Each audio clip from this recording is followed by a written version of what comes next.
et bienvenue à tous dans Paris c'est fou, l'émission la plus folle du PAF. Mode, culture ou people, nous allons tout vous dire des dernières tendances parisiennes. Attention, vous allez encore une fois vous en prendre plein les yeux, et ce, grâce à mon équipe encore plus brillante que ma veste à paillettes du jour. Vous vous demandez pourquoi toutes les stars portent des Ray-Ban? Eh bien j'ai la réponse, parce qu'Audrey Sarah les éblouit au moindre regard. Aujourd'hui Audrey, tu vas nous emmener sur le tapis rouge, voir une avant-première très attendue, c'est ça? Exactement, je vous emmène sur le tapis rouge de l'avant-première de la suite des aventures de Iron Man, c'est-à-dire la Iron Man 2, vous verrez ça tout à l'heure.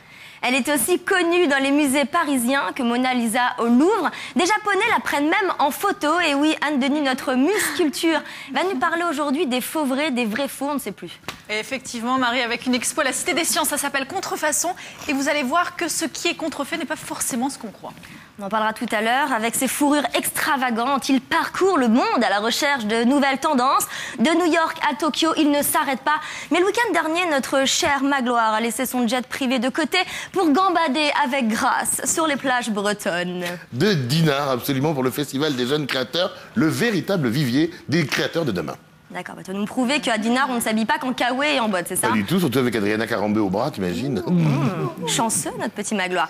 Allez, place à notre invité à présent. Il est mon maître absolu en matière d'interview. Son cardigan en laine, sa petite gomme et ses crayons à papier sont devenus mythiques dans le monde entier. Raphaël Mesrahi revient à la Cigale avec un spectacle musical, théâtral et drôlatique. Ça s'appelle Monique est toujours demandée en caisse 12. Et ça sera du 11 au 23 mai. Prenez vite vos places. Alors Raphaël, ça me fait d'autant plus plaisir qu'il paraît que tu es un fan de notre émission. Bah de toi surtout. Mais non, je ris. Mais oui, mais celle qui me parle. Je réponds. Si, non mais je regarde parce que c'est rediffusé tard, donc non, j'aime bien. Autant tout le reste je sais insupportable. Ouais. C'est pas du tout regardable. Le visuel en général ou oui, c'est chiant. Ouais. Non, c'est le énergie. Bon, mais c'est pas. Non mais c'est pas ça. Mais c'est bon, c'est pas. Non, mais aujourd'hui, remarque, t'as bien fait parce que aujourd'hui, il y en a une qui a pas de soutien-gorge. Faut que tu devines laquelle.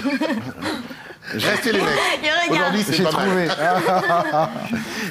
non, mais bon, c'est pas. Bon, en tout cas, tu t'endors avec nous. Ah, j'adore. Non, mais vous, c'est très bien. Vous, c'est très bien. On devrait vous mettre partout, sur toutes les chaînes. Comme quand il y avait grève, quand j'étais môme, il y avait le même programme sur toutes les chaînes de télé. Il devrait y avoir que vous. Ça, j'adorerais. Alors, un petit mot sur ta pièce. On va en reparler plus en détail tout à l'heure. Donc, ça s'appelle Monique est toujours demandée en caisse 12. Caisse 12. Est-ce que c'est la suite de Monique est demandée en caisse 12? Oui, c'était un pari avec Jean-Michel Ribes au Théâtre du Rond-Point. Ouais.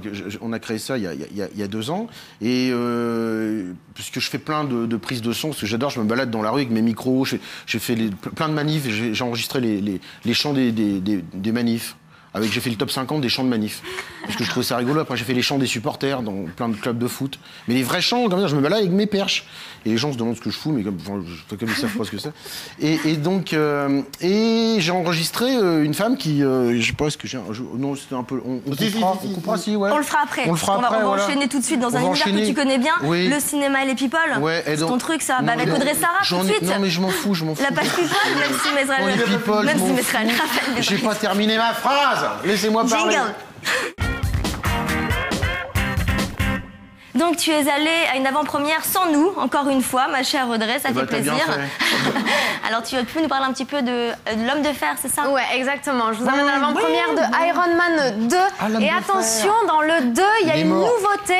Alors maintenant, on sait que Tony Stark et Iron Man, ils ne font plus qu'un. Et maintenant, malgré la pression du gouvernement, du public, de la presse, eh ben, Tony Stark va refuser de divulguer sa technologie. Qu'est-ce qui se passe?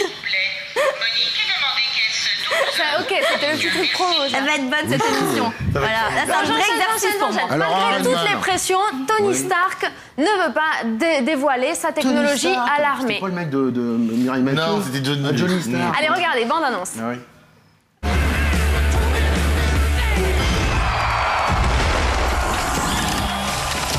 Ah, je suis heureux de vous voir.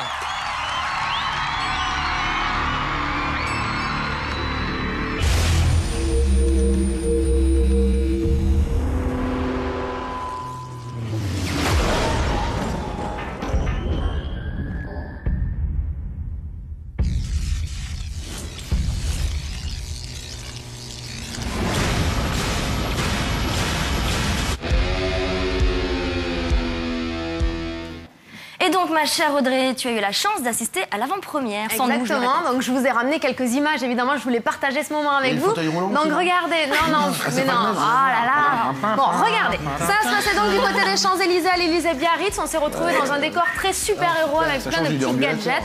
Évidemment, les people étaient là, donc parmi eux, Laurent Lafitte, Mia Fry, Frédéric Becbédé, c'est un humoriste. Ah oui, c'est vrai, et Béatrice Rosen, qu'on a vu dans Batman The Dark Knight, donc voilà, une franco-américaine qui a tourné là-bas. Donc plein de stars qui avaient fait le déplacement parce qu'elles avaient vraiment hâte de suivre les aventures de Iron Man. Vous allez voir pourquoi tout de suite, parce qu'en fait, on leur a demandé pourquoi avez-vous tenu à être présent à cette avant-première. Écoutez. J'ai rien à foutre, ma femme, c'est Le film m'intéresse beaucoup parce que j'ai vu le premier et c'est surtout Robert Downey Jr. qui m'intéresse. Voilà. Et je trouve que Mister, il a pas mal de charisme, donc on va voir s'il en a autant dans le 2. J'ai déjà vu le premier, que j'ai déjà aimé, je trouvais que c'était vraiment fort, et puis je trouvais que Robert Downey Jr., bon, c'est un excellent acteur. Robert Downey Jr., c'est lui qui fait tout, qui fait que le Iron Man est excellent, quoi. J'adore le personnage de Robert Downey Jr. dans Iron Man. Je le trouve brillant, sexy, et c'est un sublime comédien, donc voilà. Je le pécho. Oui, certainement, ça doit être un kiff. Il faudrait me le présenter vraiment personnellement, du moins l'acteur, et peut-être que ça ira. Ah oui. Donc voilà, on a bien compris que les stars avaient fait le déplacement pour Robert Downey Jr. Vous l'aimez bien ? Qui? Robert Downey Jr. Oui. Il a plus de problème. Il a plus de problème d'alcool, t'es terminé? Non, ça va. Maintenant, il est réglo et très professionnel sur les plateaux. Non, maintenant, tout va bien. Bon, enfin, en tout cas, on a profité de ce petit moment passé avec les stars pour leur demander quel super-héros, si, voilà, d'un coup de baguette magique, on leur proposait un rôle au cinéma, quel super-héros ils aimeraient incarner. Écoutez. Le truc qui doit être bien kiffant quand même, c'est de faire Spider-Man avec les toiles entre les buildings de New York. Catwoman, ce serait assez sympa. J'avoue. Ou un méchant, ouais. Un super-héros méchant. Ouais, un ennemi d'un des super-héros. Ça, ce serait marrant, ça. Plutôt The Villain. Voilà, donc celui comme la personne qui est dure, celle qui est le dépendant diabolique du personnage principal. Celle qui donne du fil à retordre. C'est vrai qu'on la verrait bien dans ce genre de rôle, un petit peu de villain, comme elle dit. Et au fait, c'est le pendant diabolique, hein, c'est pas le dépendant diabolique du héros. Voilà, ça j'ai absolument rien compris. Merci. Elle veut être la méchante, en fait. La méchante de quoi?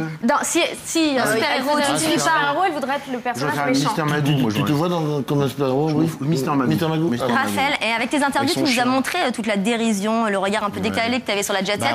Tu as toujours le même regard? Non, mais j'ai un je m'en fous de tout, moi. C'est ça le problème. Et le cinéma, c'est quelque chose que tu connais? Tu as une licence de cinéma? Oui, c'est vrai, la Sorbonne, j'y suis allé parce que j'avais Eric Romer comme prof. Ouais. Non.